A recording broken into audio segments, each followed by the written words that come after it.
Estamos começando a videoaula do curso Controle Social das Contas Públicas, do projeto TCE Educação e Cidadania. Essa aula foi preparada pelo professor Gustavo Raposo Pereira Feitosa. Nesse módulo, Quem controla a administração pública, você vai aprender sobre as responsabilidades do gestor público, os tribunais de contas da União, estados e municípios, sobre o que são e o que fazem as controladorias, as atribuições do Poder Legislativo, o papel do Ministério Público. Todo esse conhecimento é muito importante para você entender cada vez mais a relevância do que significa o controle social das contas públicas, o verdadeiro exercício da cidadania numa sociedade democrática. Vamos lá? Bom, para começar a nossa conversa, eu convido você a imaginar um lugar onde os gestores públicos não são controlados por ninguém. Um lugar onde eles podem realizar de maneira completamente livre tudo o que acham bom e adequado. E para realizar os seus projetos, esses gestores imaginários têm ampla possibilidade de usar os recursos públicos, ou seja, o dinheiro arrecadado por meio dos impostos, sem precisar dar explicações a ninguém. O que é que você acha que aconteceria? Será que nós teríamos a sorte de ser governados por gestores sábios e de comportamento impecável, ou nós correríamos um sério risco de uso indevido desses poderes e dos recursos públicos? Já imaginou essa situação? Pois é. Essa provocação inicial serve para ajudar a entender uma questão central no desenho das instituições no Estado no Brasil e no mundo afora. Nós não podemos depender apenas da nobreza do comportamento individual para garantia do bom funcionamento da administração. Precisamos de instituições permanentes, guiadas por leis e por um corpo técnico profissional, apto a manter padrões de controles necessários à garantia do bom funcionamento do Estado. O percurso que nos traz até hoje durou muitos séculos e contou com grandes contribuições de pensadores e filósofos. Envolveu revoluções políticas, lutas e guerras. O que parece ser só uma organização pública com seus funcionários e regras, na realidade, expressa um longo, mas longo caminho de transformações. O novo modelo de Estado e de administração pública, nascido dessas revoluções, incorporou lentamente uma separação mais clara entre o interesse privado e o interesse público. E a adoção de um texto constitucional projeta um conjunto de princípios e valores que funcionam como um guia poderoso para o funcionamento das instituições. Mas afinal, a quem cabe realizar o controle das contas públicas? Em última instância, o controle é feito pelo povo. No cenário democrático, cabe à população, por meio dos instrumentos de participação popular e eleitoral, dar a palavra final sobre a forma e o conteúdo da ação da administração. Mas vamos pensar juntos. Você acha que numa sociedade complexa, plural e dinâmica, seria viável deixar tal função exclusivamente nas mãos dos eleitores? A gente não teria tempo, conhecimento ou mesmo força política para dar conta de tantos temas. Temas que envolvem conhecimento técnico e bilhões em recursos públicos. Bom, já entendemos que é preciso haver controle, que o povo tem direito a exercer esse controle e que precisamos de instituições para auxiliar nesse controle. Agora, nós vamos entender um pouco melhor quais são os tipos de controle previstos na nossa Constituição. Vamos começar aprendendo a diferença entre controle interno e controle externo. O controle externo ocorre por meio de instituições como o Tribunal de Contas da União, que não faz parte da estrutura própria do Executivo, mas realiza atividades de controle, auxiliando o Legislativo na sua atribuição constitucional. Já o controle interno é realizado por órgão que funciona dentro da estrutura sujeita à fiscalização. Como exemplo, no caso da União, temos a Controladoria Geral da União, que pertence ao Executivo e fiscaliza os agentes deste mesmo poder. E como classificaríamos o tipo de controle exercido pelas polícias, por exemplo? Nesse caso, nós estamos falando de um controle específico. Ficou claro? Agora que você já aprendeu sobre controles, chegou a hora de entender as responsabilidades do gestor público. Atuar como gestor público implica em deveres e obrigações bastante rígidas. Estas determinações condicionam fortemente uma conduta profissional. Mas o que é um gestor público, afinal? O gestor público é a pessoa responsável por administrar o funcionamento e a atuação do Estado no seu trabalho cotidiano de garantia e aplicação dos direitos da população. Cabe aos gestores realizar planejamento, organizar o funcionamento das instituições, acompanhar a execução das ações e cuidar do bom uso dos recursos públicos. Eles estão presentes nos municípios, nos estados, na União Federal, em autarquias, fundações públicas, entre outras instituições. Atuar como gestor público implica em obrigações bastante rígidas. Você vai conhecer agora uma muito importante: a transparência. Essa obrigação encontra-se fortemente marcada no texto da Constituição Federal de 1988. Associado à transparência, encontramos o dever de prestar contas. Visto de uma maneira mais ampla, nós podemos entender a prestação de contas como um verdadeiro princípio. Vamos aprender então como funciona o Tribunal de Contas da União, um dos órgãos de controle da administração pública. Esse importante órgão da República é responsável pelo controle externo no âmbito da União Federal. Foi criado em 1890 por um decreto assinado por Marechal Deodoro da Fonseca, primeiro presidente do Brasil. Ao longo das décadas, com as diversas alterações políticas e constitucionais, o Tribunal de Contas foi ganhando importância e se consolidando como uma peça central no modelo de controle externo da administração brasileira. A Corte passou a chamar-se Tribunal de Contas da União com a Constituição de 1937, mantendo essa designação até hoje. Como ele está composto hoje? O TCU está composto por 9 membros chamados ministros. Para ocupar esse cargo, a pessoa deverá contar com mais de 35 e menos de 70 anos. Deve ter idoneidade moral, reputação ilibada, notórios conhecimentos jurídicos, contábeis, econômicos e financeiros ou de administração pública. Deve também comprovar mais de 10 anos em função ou atividade que exija tais conhecimentos. Os ministros do TCU têm representatividade popular. Isso porque a escolha de 1/3 das vagas será feita pelo presidente da República com aprovação do Senado e os 2/3 remanescentes pelo Congresso Nacional. Existem também 2 vagas sujeitas à escolha do presidente que serão destinadas alternadamente a auditores de carreira e membros do Ministério Público junto ao TCU. Eles serão indicados em lista tríplice pelo tribunal por critérios de antiguidade e merecimento. Agora, o que garante a independência da atuação do TCU? O fato de que seus ministros contam com as mesmas proteções e limitações que um magistrado do Supremo Tribunal de Justiça. Como exemplo, podemos aprender o fato de que seus vencimentos não podem ser reduzidos e, muito importante, seu cargo é vitalício. O que significa isso? Que eles não podem ser demitidos. Aos 75 anos, são obrigados a se aposentar. Além dos ministros, a Corte de Contas também mantém um corpo funcional próprio. Ele é composto por profissionais concursados e dotados de elevada capacidade técnica em diversas áreas. Mas quem o TCU controla? Qualquer pessoa que lide com bens e direitos pertencentes à União ou que possam gerar ônus para a mesma.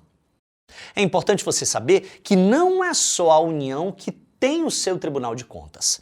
A Constituição Federal de 1988 prevê que o controle externo das contas públicas deve ser realizado pelo Tribunal de Contas da União para todas as questões relacionadas aos bens e recursos da União Federal. Para as matérias vinculadas aos estados da Federação, o controle de contas ocorrerá nos tribunais de contas dos estados.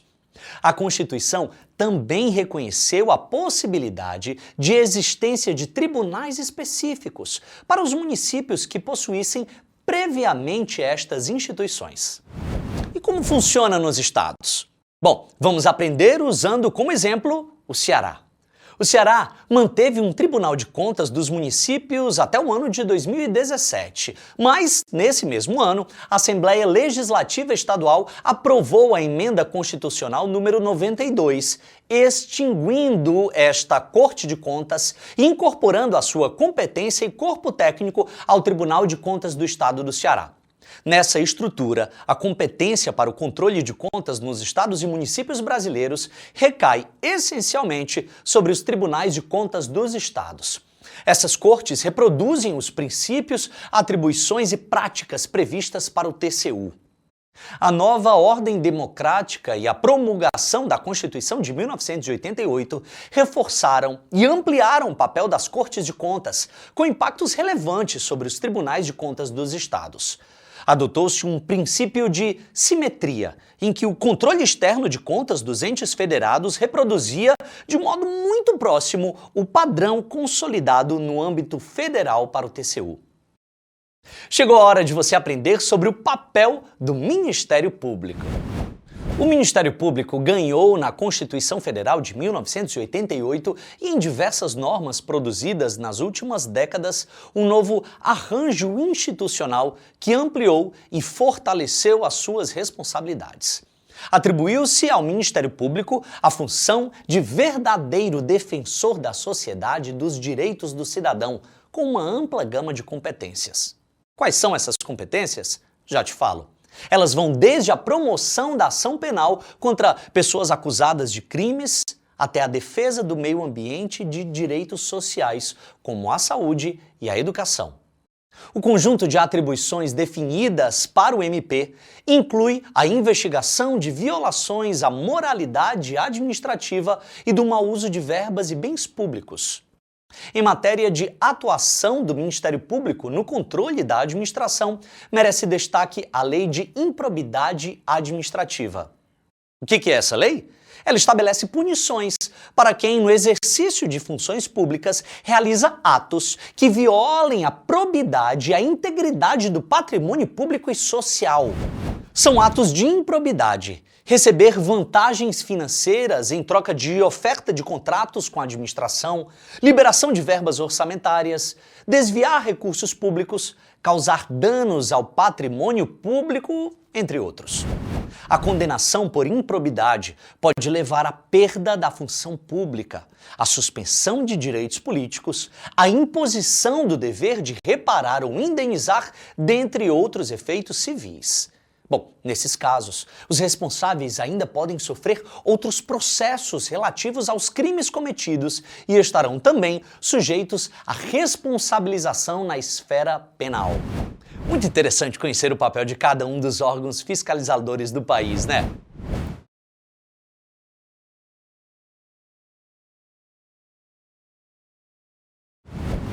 Para entender o que é o Estado Democrático de Direito, a gente precisa pensar qual é a função do Estado.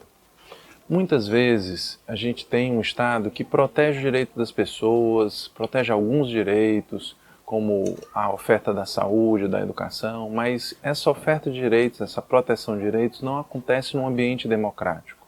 Ao longo da história, nós tivemos várias experiências em que as pessoas acreditavam que a presença de um Estado autoritário seria o caminho para você ter mais proteção de direitos. Essas experiências negativas acabaram levando a gente a desenvolver um novo conceito, um conceito de Estado que precisa associar democracia, participação e defesa de direitos. É esse o modelo que nós temos na Constituição brasileira. Então, a ideia de que nós precisamos associar as duas coisas, democracia e a defesa de direitos, a proteção de direitos, é que cria o núcleo desse conceito de Estado Democrático de Direitos.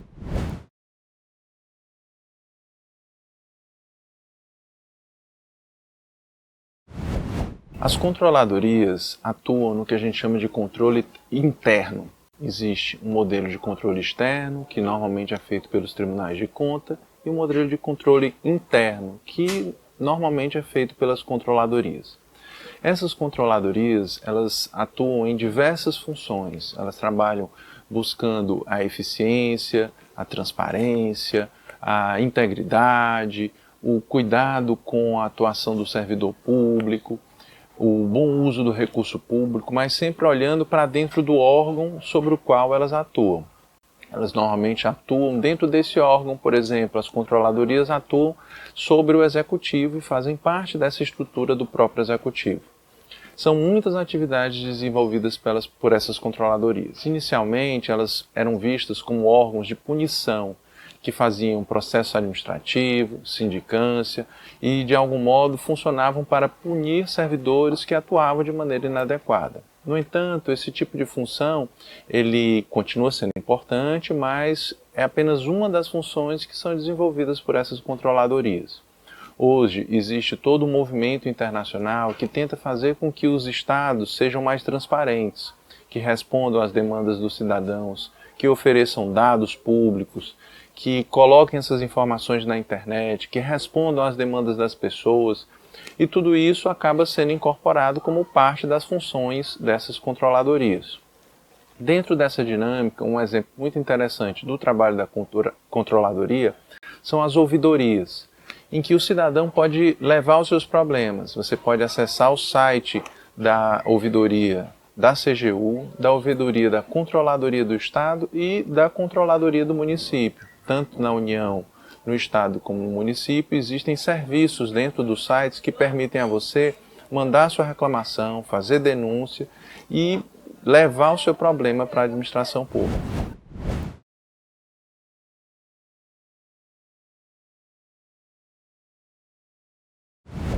O Estado brasileiro segue um modelo de separação de poderes. Esse modelo é um modelo usado pelo mundo inteiro, em vários países, e ele é baseado na ideia de que se você tem um conjunto de atribuições dados a um poder, você tem que criar do outro lado algum tipo de controle que tente frear os abusos que podem ser realizados por esse poder. Para entender isso, a gente tem que observar, por exemplo, a relação entre o poder executivo e o poder legislativo. No Brasil, o Poder Executivo Federal é comandado pelo Presidente da República, que com frequência precisa, para fazer as políticas que ele considera importantes, atribuir, determinar o gasto de recursos públicos, mais recurso para a saúde, para a educação, e para evitar que haja um excesso, que haja algum tipo de desvio em relação a essa função, a Constituição prevê que o controle do gasto público seja feito do outro lado pelo Poder Legislativo, com representantes do povo, que são eleitos periodicamente, que representam, de certo modo, a vontade popular.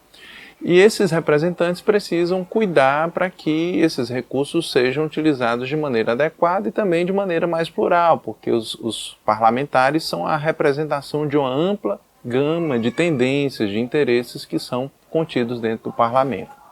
Então, dentro desse sistema, a gente vai ter, por exemplo, a proposta anual de orçamento, que é apresentada pelo Presidente da República, pelo Poder Executivo, que vai dizer como será gasto o dinheiro que é arrecadado regularmente pelo Estado brasileiro.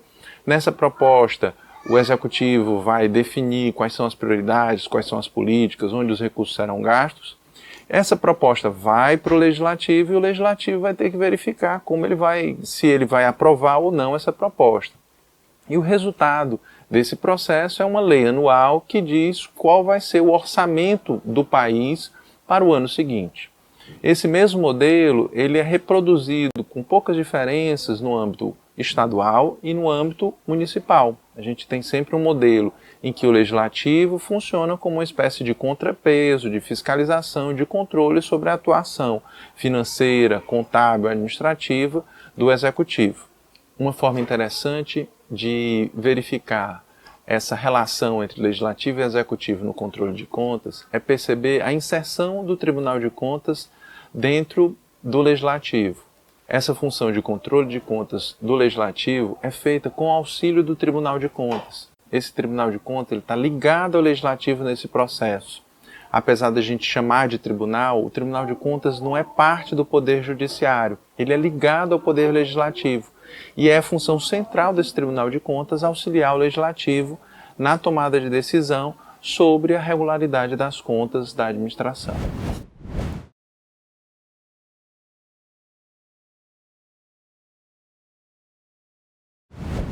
Toda e qualquer pessoa, ente particular, ente público, todo e qualquer gestor que esteja de algum modo atuando no uso de recursos públicos ou na gestão de bens públicos tem a responsabilidade de responder perante o Tribunal de Contas, seja estadual, seja da União ou seja dos municípios. Esses tribunais de contas, eles também são responsáveis por ajudar, auxiliar o legislativo na sua função de controle. No caso do Ceará, nós temos um TCE que investe sistematicamente no aprimoramento da sua atuação, qualificando seu corpo técnico, criando programas, criando ações que tentam, de algum modo, ampliar essa atuação, não apenas repressiva, mas uma atuação preventiva que visa, a longo prazo, produzir um uso mais adequado dos recursos e bens públicos. Muito importante essa aula, né? Você aprendeu como funcionam os órgãos que auxiliam no controle das contas públicas e conheceu as responsabilidades do gestor público. Não deixe de estudar o fascículo deste módulo que contém mais informações sobre esse tema. A gente se encontra na próxima aula.